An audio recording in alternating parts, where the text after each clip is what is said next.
అండి, మళ్ళీ వచ్చేసింది మీ చందమామ ఇంకొక చందమామ కథతో.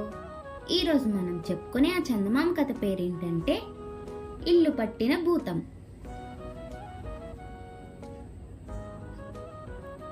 ఒక ఊళ్ళో మల్లయ్య అనే గాజుల వర్తకుడు ఉండేవాడు. అతను ఊరి చివరని పెద్ద స్థలంలో చిన్న పూరి ఇల్లు కట్టుకొని అందులో తన భార్య బిడ్డలతో కాపురం ఉండేవాడు. ఈ స్థలము ఇల్లు కాక గాజుల మల్లయ్యకు గల ఆస్తి ఒక ఆవు, దూడ, కోళ్ళును. మల్లయ్య రోజు ఉదయాన్నే లేచి ఆవుకు పాలు తీసి గడ్డి వేసి చెద్దన్నం తిని మధ్యాహ్నానికి అన్నం మూట కట్టుకొని గాజుల బేరం మీద బయలుదేరేవాడు. సాయంకాలం దాకా ఆ పల్లె ఈ పల్లె తిరిగి చీకటి పడి ఇంటికి చేరుకునేవాడు. ఒకరోజు గాజుల మల్లయ్య ఒక మర్రి చెట్టు దగ్గరికి చేరేసరికి మధ్యాహ్నం అయింది. దగ్గరలోనే బావి కూడా ఉంది. మల్లయ్య తన మలారం చెట్టు కింద దింపుకొని చెంబుతో నీళ్లు తెచ్చుకొని తన అన్నం మూట విప్పి తిన్నంతా తిని మిగతాది ఏ కుక్కలో తినేస్తాయి కదా అని చెట్టు కిందనే వదిలేసి మలారం భుజానికి ఎత్తుకొని ముందుకు సాగిపోయాడు. మల్లయ్య కదిలాడో లేదో ఒక బ్రహ్మరాక్షసి అటుగా వచ్చింది. అది లోగడ ఉంటూ వచ్చిన చెట్టు పడిపోవటం చేత కొత్త నివాసం ఏర్పాటు చేసుకునేటందుకు అది మర్రి చెట్టును చూసి వచ్చింది. దానికి గాజుల మల్లయ్య వదిలిపెట్టిన అన్నం కనిపించింది. బాగా ఆకలిగా ఉండటాన అది ఆ అన్నము పచ్చళ్ళు ఆవురావురమంటూ తినేసింది. అంతవరకు బ్రహ్మరాక్షసి పచ్చి మాంసము పచ్చి నెత్తురు తప్ప వేరే రుచి చూడలేదు. ఇప్పుడు దానికి మనుషులు తినే ఆహారం ఎంత రుచిగా ఉంటుందో తెలిసి వచ్చింది. ఇలాంటి తిండి తింటూ మనిషిలాగా బతకాలన్న బలమైన కోరిక దానికి కలిగింది. గాజుల మల్లయ్య కోసం ఎదురు చూస్తూ అది అక్కడే ఉండిపోయింది. ఆ రోజుకు బేరం ముగించుకుని మల్లయ్య ఆదారినే తిరిగి వస్తూ మర్రి చెట్టు దగ్గర మలారం దించి బావి దగ్గర మంచినీళ్లు తాగుతూ ఉండగా ఎవరో ఆడకూతురు ఏడుస్తున్న శబ్దం వినిపించింది. మల్లయ్య తల తిప్పి చూసేసరికి చెట్టు మొదట ఒక ఆడమనిషి కూర్చొని ఏడుస్తూ ఉండడం కనిపించింది. ఎవరమ్మా నువ్వు, ఇక్కడ ఒంటరిగా ఏడుస్తున్నావెందుకు అని మల్లయ్య అడిగాడు. నాది చాలా దూరం బాబు, నా భర్త ఎటో వెళ్ళిపోయాడు, తిండి తిప్పలు లేక బాధపడుతున్నాను అంది ఆ స్త్రీ. అయ్యో పాపం, మా ఇంటికి వచ్చి పని సహాయంగా ఉండు, జీతమేమీ ఇవ్వలేను కానీ కడుపు నిండా తిండి పెడతాను, నీ భర్త జాడ తెలిస్తే వెళ్ళిపోదువు గాని అన్నాడు మల్లయ్య. బ్రహ్మరాక్షసికి కావాల్సింది కూడా అదే గనుక, బాబు నా చేతనైన పని ఏదన్నా చెప్పి చేయించుకోండి, చేతగాని పని చెబితే మాత్రం నేను మీ ఇంట ఒక్క క్షణం ఉండను, ఎందుకైనా మంచిది ముందే చెప్తున్నాను అంది. సరేనని మల్లయ్య ఆడమనిషి రూపంలో ఉన్న ఆ బ్రహ్మరాక్షసిని తన వెంట తీసుకువెళ్ళాడు.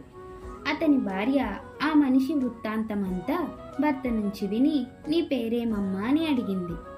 నా పేరు దయ్యమ్మ అన్నది బ్రహ్మరాక్షసి తడుముకోకుండా. మర్నాటి నుంచి దయ్యమ్మ మల్లయ్య ఇంట పని ప్రారంభించింది. పొద్దున్నే లేచి వాకిళ్లు ఊడ్చి నీళ్లు చల్లేది. మల్లయ్య పాలు తీయగానే ఆవును దూడను తీసుకుపోయి మధ్యాహ్నం దాకా మేపుకొచ్చేది. మిగిలిన రోజల్లా మల్లయ్య భార్యకు అన్ని పనుల్లోనూ సహాయం చేసేది. ఒకనాటి రాత్రి మల్లయ్య చాలా పొద్దుపోయి ఇంటికి వచ్చి తలుపు తట్టాడు. అప్పటికే ఇంటిల్లపాది అన్నాలు తిని చలికి ముసుగులు తన్ని పడుకున్నారు. మల్లయ్య భార్య మంచం మీద పడుకుంది. దయ్యమ్మ నేల మీద చాప వేసుకుని పడుకుంది. మల్లయ్య భార్య ముసుగులో నుంచి బయటకు రావటం ఇష్టం లేక, ఆయన వచ్చినట్టుంది, కాస్త తలుపు తీ దయ్యమ్మ అంది. దయ్యమ్మ ఒక్క మూలుగు మూలిగి చాప మీద పడుకుని ఉండే చెయ్యి పొడుగ్గా చాచి తలుపు గడియ తీసింది. ఇది కాస్త మల్లయ్య భార్య కంటపడింది. ఆమె పై ప్రాణాలు పైనే పోయినంత పనయ్యింది. ఆమె తన భయాన్ని ఎలాగో అణుచుకొని మర్నాటి ఉదయం రాత్రి జరిగిన విడ్డూరం గురించి తన భర్తతో చెప్పేసి, ఇది మనిషి కాదు, దాని పేరే విడ్డూరం, దయ్యమ్మ అని ఎవరన్నా పేరు పెట్టుకుంటారా అంది.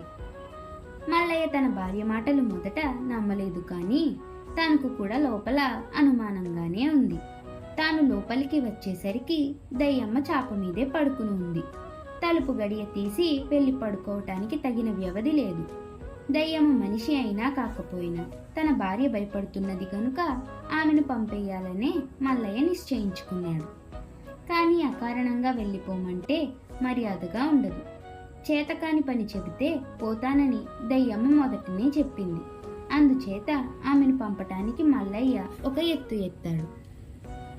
ఆయన దయ్యమ్మతో, చూడు దయ్యమ్మ, మన ఇంటి చుట్టూ బోలెడంత ఆవరణ ఉంది. ఇందులో ఎన్నో చెట్లు వేసుకోవచ్చు.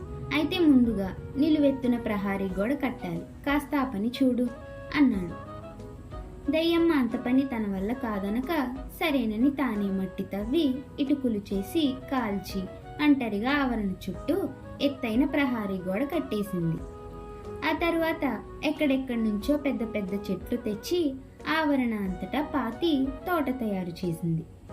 దయ్యమ్మ మామూలు మనిషి కాదని మల్లయ్యకు రూఢీ కావటమే కాక ఊళ్ళో వాళ్ళందరికీ కూడా తెలిసిపోయింది. ఈ దయ్యమ్మను ఎలా వదులుచుకోవాలో మల్లయ్యకు పాలుపోలేదు. దయ్యమ్మ ఎవరికి ఏ అపకారము చేయటం లేదు, నిజమే. కానీ అటువంటి మనిషి ఇంట ఉండడం ఎంత ప్రమాదం. ఊళ్ళో వాళ్ళంతా ఆ దయ్యం ముండను వెళ్ళగొడతావా లేక నువ్వే ఊరు విడిచిపోతావా అని అతన్ని అడుగుతున్నారు. మల్లయ్య ఇంటి చుట్టూ అస్తమానం జనం మూగుతున్నారు. ఒకనాడు మల్లయ్య కుటుంబం అంతా ఆవరణలో ఉండగా ఒక పిల్లి ఒక ఎలుకను తరుముకుంటూ వచ్చింది. ఎలుక పరిగెత్తుకుంటూ వెళ్ళి ఒక సన్నటి కలుగులో దూరింది. ఇదంతా చూస్తున్న మల్లయ్య కొడుకు పసివాడు, దయ్యమ్మ దయ్యమ్మ, ఆ ఎలుకను తీసుకురా అని అడిగాడు ఎంతో ఉత్సాహంగా. ఏం, నాకు చేత కాదనుకున్నావా అంటూ దయ్యమ్మ అందరూ చూస్తుండగానే ఎలుకంత చిన్నదైపోయి కలుగులోకి దూరింది. ఇదే సమయం అనుకుని మల్లయ్య గంపెడు మట్టి తెచ్చి ఆ కలుగును పూడ్చేశాడు. అంతే. ఆ తరువాత దయ్యమ్మను ఎవ్వరూ చూడలేదు. అలా కథ కంచికి మనమింటికి.